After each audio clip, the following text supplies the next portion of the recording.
another Getting Real with Ashleydawn. I am your host, Ashleydawn. So, this one, I kind of say the same thing every time. This one's going to be really different. And you're like, everyone's really different. But the heart behind my entire YouTube channel is I just want a safe place to where we can talk about topics and thoughts and feelings and emotions that maybe we can't talk about in other places. Maybe nobody else is talking about them. Maybe, we feel like weird because we have this question or we have this desire or we just want to know something and it's not being talked about, right? I've been there. I've gone to church my whole life and there's been certain, subjects that are taboo and, you don't talk about them. Like right now, you don't talk about politics and you don't talk about religion and you don't talk about this and you don't talk about that. And it's like, okay,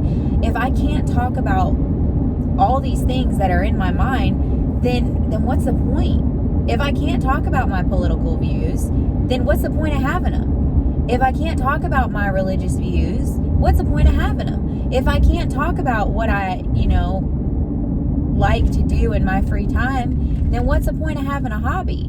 And it's like, we have really watered down relationships because maybe somebody says something that makes us uncomfortable. And so instead of dealing with our own issue on why what they said makes us uncomfortable, we just put it on them. Well, you shouldn't have said that. Well, really, should they not be able to have an opinion? Should they not be able to, have a thought? Or should we just understand that that's their thought and our thoughts are our thoughts and we respect them for theirs and they respect us for ours? Where did we go wrong in thinking that we can't have our own beliefs? We can't have our own thoughts? Right? Where did we go wrong in thinking, well, if I just tell everyone to be quiet, then I don't have to deal with what they're going through? No, let's take some responsibility for our own lives. Let's take responsibility. Let's live our life and let's allow other people to live their lives. It gets so frustrating to me when, like the other day I was seeing something and somebody had mentioned, about giving bread away. And they're like, well, is it gluten-free? Is it this? Is it that? Is it this? Is it that? And it's just like, well, does it matter? Like, they're giving bread away. If you have a gluten intolerance, okay, maybe don't take the bread. It's not their fault you have a gluten intolerance. It's not your fault either. But to put that punishment and to put that blame on somebody that really has nothing to do with it is unfair. You wouldn't want them to blame you for it, so why are you blaming them? Oh, well, they were insensitive. They know that I have a gluten intolerance and they're giving free bread out to their neighbors and I'm their neighbor and I wanted free bread too. Well, take your little hiney to the bakery and buy yourself some bread. I get so frustrated because it's not my problem and it's not my issue that maybe if you're watching this, you don't like something that I am wearing, right? I am wearing leather shoes. Well, you may be a vegan, you may be a vegetarian, you may not, believe in wearing animal products, which is really funny because almost all clothing has been made with some sort of animal product. Like you think about leather belts, right? Oh, you don't wear, this, but you wear a leather belt, you wear leather sneakers. Well, where do you think that leather is coming from? It's just funny to me. It's just funny. Double standards are funny to me. How one thing is okay for one person, but it's not okay for the next person. And it's like, well, this is okay that I do this, but it's not okay that you do it. Well, and I've made a bunch of videos about take your finger out, point to yourself. What are you doing? Like, if we all, as humans, as people, focused on what we were doing and lived our life based on our beliefs and stopped pointing fingers and nitpicking and trying to tell other people what to do, we'd live a lot happier life. We would. And then that brings me to another thing, right? So recently this week, I've just been struggling with like all kinds of stuff. And I'm just being real because this is getting real. I've just been really struggling with where my life is right now and not necessarily being happy with certain aspects of it, and looking at other people's life and kind of getting frustrated. And you may be thinking, not you, Ashleydawn. Yeah, me. I'm human just like everybody else. And I try really hard to be content and to be grateful and to be thankful, especially, it's Thanksgiving month. We're supposed to be thankful. But if I'm being honest, I haven't felt very thankful this week. I force myself to be thankful, and I force myself to pray and thank God every day, but I haven't felt thankful. I'm going through some things financially right now with some debt from some medical issues that I had, and I'm going through more surgeries and more different stuff, and it's overwhelming to me because I work really hard. I work 2 full-time jobs and several part-time jobs, and I'm always taking side jobs and trying to do special extra things to make money and to pay off my debt and to pay off medical bills, and it's just very overwhelming. And I look at it and it's frustrating for me to think about, because like at any moment, a lot of people in the world are 1 paycheck away from being homeless, right? They're 1 paycheck away from going hungry. They're 1 paycheck away from this. And from someone who does live paycheck to paycheck, and from somebody who is, trying to overcome debt. Thank you, Dave Ramsey, for your program. It's been very helpful, but it's still a struggle. Like, I live in a 1-income household.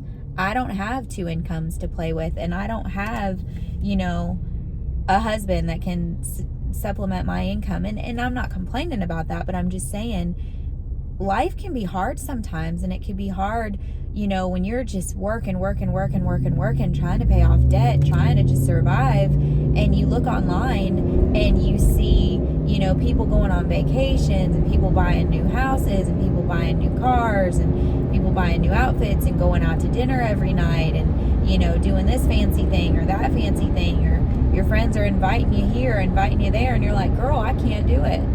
Like, I can't afford it. And then you feel like there's something wrong with you, and you're like, I'm working hard. I'm trying to, pay my bills and pay debt off, but life is hard. And sometimes social media, makes it look like everybody's just living the life. So yesterday, one of my friends, I went to a celebration of life. One of my friends went to heaven, and afterwards I was talking to a friend, and she was asking me how I was doing. I said, I'm doing pretty good. I'm struggling because I'm trying to pay off this debt, and debt is just, it's overwhelming. It's like a black cloud hanging over your head. And the Bible is right when it says, the borrower is slave to the lender until you pay your debt off. Essentially, it weighs on you. And so I was talking to her about, my debt, and she was sharing with me her debt, and she's like, yeah, well, I just bought a house, and so I got this debt, and I have a car, and so I got this. Yeah. Excuse me. And she was saying, that all of her cards are maxed out, and, I wouldn't have known that had she not told me. I wouldn't have known that she was struggling had she not told me. And I think a lot of the problem that many of us face is we don't realize that we're not the only ones struggling. This past week, if I'm being real, if I'm being honest, I kind of had a pity party for myself. I didn't invite anybody except me. I was the only one I invited. I might have invited my mom a few times, but she was like not having it. But I had a pity party for myself, and I'm writing all my bills down, and I'm writing all the money that I owe down, and I'm getting frustrated, I'm getting overwhelmed, and honestly, what I should have done, but I didn't do it, and I'm just being real, I should have opened my Bible. I should have prayed. I should have read. I should have meditated on the Word of God. But I didn't. Instead of meditating on God's promises, I meditated on my problems.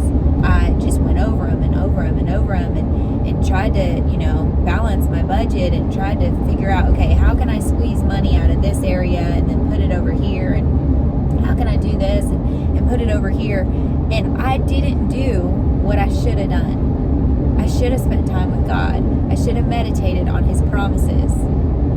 I shouldn't have meditated on my problems. But if I'm being real, sometimes that's the biggest struggle, to meditate on his promises instead of my problems. Because a lot of times I want to pick myself up from my bootstraps and I want to, figure everything out, and I can fix it and I can do it. Me, I. But I can't. I can't fix my own problems. I can try and I can fail. I need supernatural help. When you only make a certain amount of money, if you only make $1,000 a month and your bills are $2,500 a month, well, guess what? You're $1,500 in the hole every month. That's a problem. You can't fix that on your own unless you get a second job or start selling stuff, right? You can't fix that on your own without some supernatural help of some kind, because it's too hard. It's too hard to go through that without help. I look at different times in my life where, I've moved back home because I just couldn't afford my bills on my own. I needed help. And part of the pity party I was throwing for myself this past week was, I don't have anyone that I can really fall back on financially. And I never really have been able to, outside of a place to live. My parents don't have money. They've never had money. And a lot of times, and I'm just being real, I'm not, putting my parents down. I love my parents. They've given me more than any amount of money ever could. But we've struggled financially my whole life. And I can remember being a little girl trying to think of ways that I could help my parents with the bills, that I could help my parents with, things that they were struggling with. I remember praying as a little girl that God would provide food for us because we didn't have no money for groceries. And thankfully, churches, brought us boxes and miracles happened. But I'm just being real. So last week, I was, I was overwhelmed, and I'm thinking, I don't have anybody that I can call on to help me. I don't. I can't ask my parents for help. I can't ask an aunt or an uncle or somebody for help. And I was just going over it and over it and over it and over it and over it. Well, I was supposed to have surgery on Wednesday for some skin issues that I have.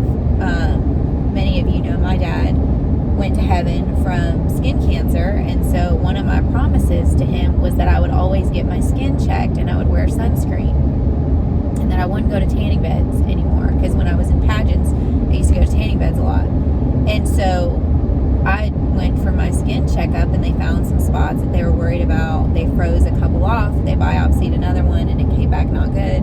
And so I was scheduled for surgery. Well, there was a hurricane, and so the hurricane canceled my surgery, and so I had to reschedule it. Well, anyway, that morning on Wednesday, I wake up and I have a text message from one of my friends from church that says, "Hey, I'm praying for you for your surgery, and I want to help you pay for your doctor bill today. Whatever it is, I want to help you."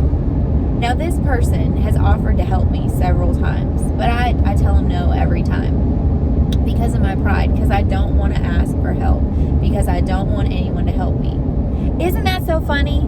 How in one moment I'm throwing myself a pity party because there's nobody that can help me, but at the same time there are people that can help me and that want to help me that I push away, and then I say, no, it's okay, I can do it, it's okay, I can do it. And why do I do that? Well, I'll tell you, because I don't want to bother anyone, because I was raised that if you don't work for it, you don't earn it. So why in my head is it okay for me to ask my parents for help, but it's not okay for me to accept help from a friend at church?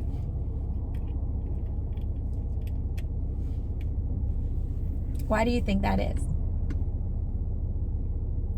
Because your parents' job is to take care of you, right? As a child. Obviously, you become an adult, you take care of yourself. But, so in my head, I have this mindset that it's my parents' job to take care of me, or my job, but it's nobody else's. And I'm saying all this to just share my struggle so that if anybody out there is listening, that they don't feel so alone. Listen, it is expensive to live. I don't know how people can afford to buy houses. Definitely I can't on one salary. unless they're making buku money. I work for a church, so I don't make a whole bunch of money. I'm grateful that I have a job. I'm grateful that God provides for me, and I'm grateful for everything that God gives me. But I don't make a whole lot of money. And honestly, sometimes I struggle with that, and I'm like, should I get a new job where I am making more money? Because I know I have talent, and I know that I'm, you know, a great employee. Or should I stay working at this church, teaching children about Jesus, teaching them how to love each other, teaching them that they are loved? And so I struggle because I love what I do. I know that I'm impacting the world, that I'm making the world a better place, but sometimes it's at the expense of myself. My kids will never know what I sacrifice for them. Their parents will never know what I sacrifice for them. I have a treasure box that I fill up with toys every week as an incentive for them to make good choices. Well, those toys come out of my pocket. The things that I do special for my kids for their birthdays, it comes out of my pocket. Those kids will never know. Their parents will never know. But God knows. But I know. And so sometimes I struggle, and I'm like, well, God, you know, what am I doing? Am I doing the right thing? You've given me a brain, and you've asked me to use it, and am I using it? Am I making smart choices? Am I just doing what's easy, what comes natural? And I struggle with it too. Listen, when, like, this video, I'm just going to title it Struggles. We all got them, because we do. And if nothing else, I just want to encourage you that if you're feeling like you are the only person that is struggling, like you're looking on social media, and I actually think I'm going to take this next week off of social media because it's just gotten to be too much for me. And that's fine. You can take time off of social media. If it gets to a place where it's not blessing you, take time off of it.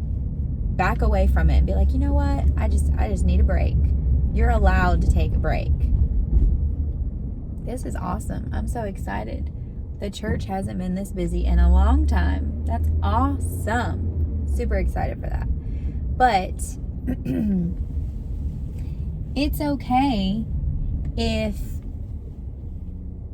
you need a break. It's okay if you want to take a breather.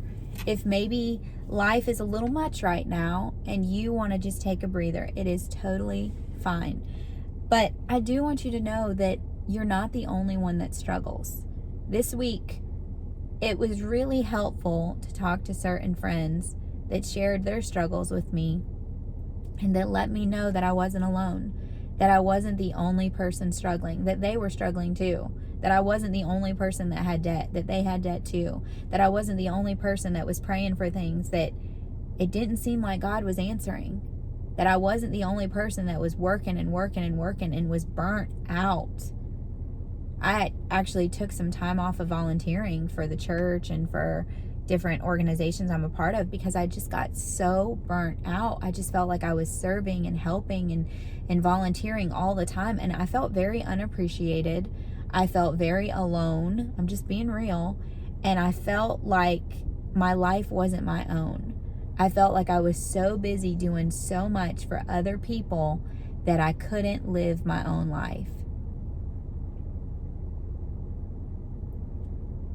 I felt like I was doing so much for other people, like, oh, you need me to help you with this, you need me to help you with this, you need me to help you with this, fine. You know, I could do that, I could help you. And I would move around my schedule to accommodate other people's schedules. Meanwhile, my schedule was crumbling. Meanwhile, my laundry is piling up and my house is a mess. And my car needs washed and my car needs cleaned, and you know, I need to do a self-care day, and I need to schedule a doctor's appointment, and I need to do this. But I was so worried about making sure that everybody else had what they needed. It's okay to care about yourself. And I think sometimes as a Christian and as a woman who wants to be a servant and who wants to serve others the way that Jesus did, it sometimes can get very overwhelming because in one hand, you have a life that you have to live. And in the other, you have, you know, what God's word, what God says in the Bible, you know, what is it? Love others as yourself and serve and, sorry, I keep yawning. But we just feel like we have this weight that we have to serve everybody and help everybody, but we forget to serve and help ourselves, right? And I'm not talking about from a selfish place. I'm saying to serve what makes you happy? What brings you joy? Have you been doing that? Or have you been so focused on everybody else, on taking care of everybody else? One of my friends, she's one of my best friends. She has a son who had a brain injury and a really traumatic accident, and he's struggled ever since. And so he's struggled ever since. And so she feels a lot of times like she has to carry the weight of his life on her shoulders, because she is his mom, but he's also in his 30s, and certain things he can do, certain things he can't do. And so she's constantly worried about him. Then she has an older father that lives with her, and she's constantly worried about him. She's constantly worried about her brother. She's constantly worried about her mom. She's worried about her family, and she often forgets about herself. And it's so funny because I will give her advice all the time, and I'll tell her, take care of her and rest and focus on, what she needs to do. But how funny is it that I'm so quick to tell her to focus on herself and to take care of herself, but I don't focus on myself and I don't take care of myself. And so my point is, it's easy for us to see and encourage and help other people, but sometimes we struggle with encouraging ourselves and with helping ourselves. David talks about encouraging yourself, the power of encouraging yourself. And if I'm being honest, like, encouraging others comes really, really natural to me. I'm always encouraging people. But it's very, very rare for people to encourage me back. And I think that's because they look at me and they just think, well, she's so encouraging, she doesn't need encouragement. But sometimes I do. And my point with that is, every single person is struggling. Every person. Even the people you think are not struggling, they really, really are struggling. Like Robin Williams. I always think of him. He was one of the funniest people. He made everybody laugh. Everybody loved his movies. Everybody loved, watching what he was doing. But nobody knew that he was struggling as much as he was. We need to take inventory of ourselves and say, are we struggling?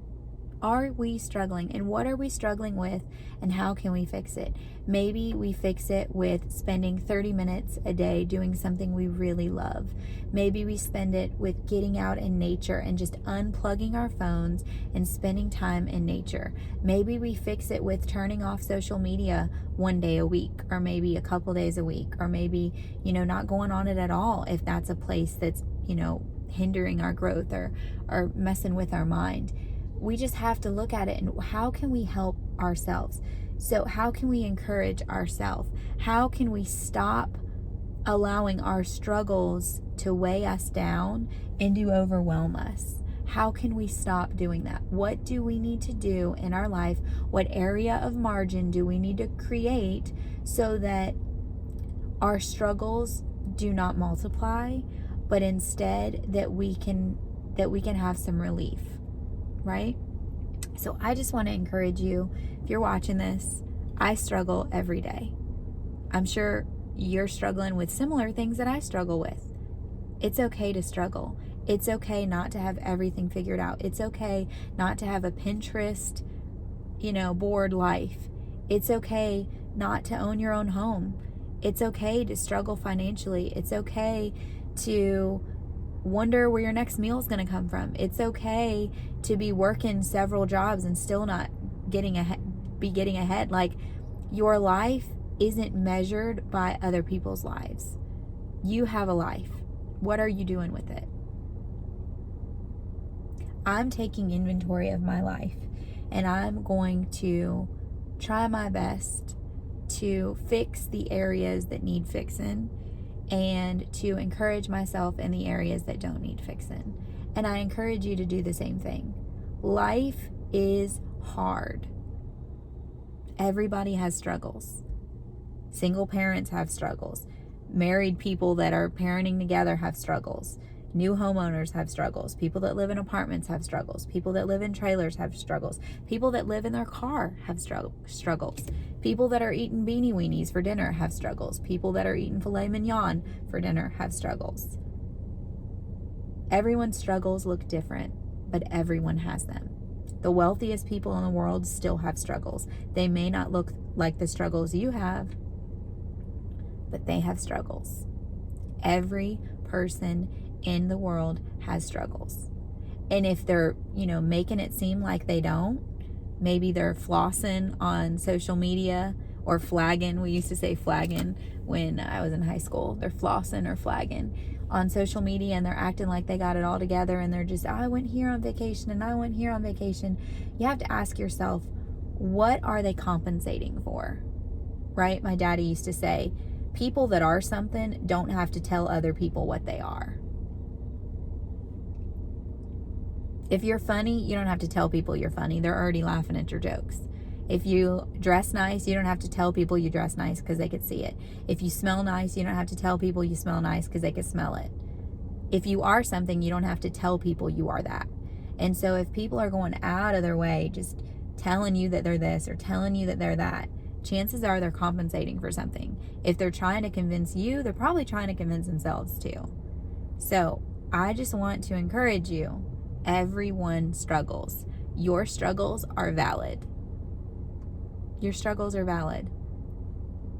Even if you feel like they're small, even if you feel bad for having struggles, listen, I am my hardest critic. Sometimes I am the meanest to myself.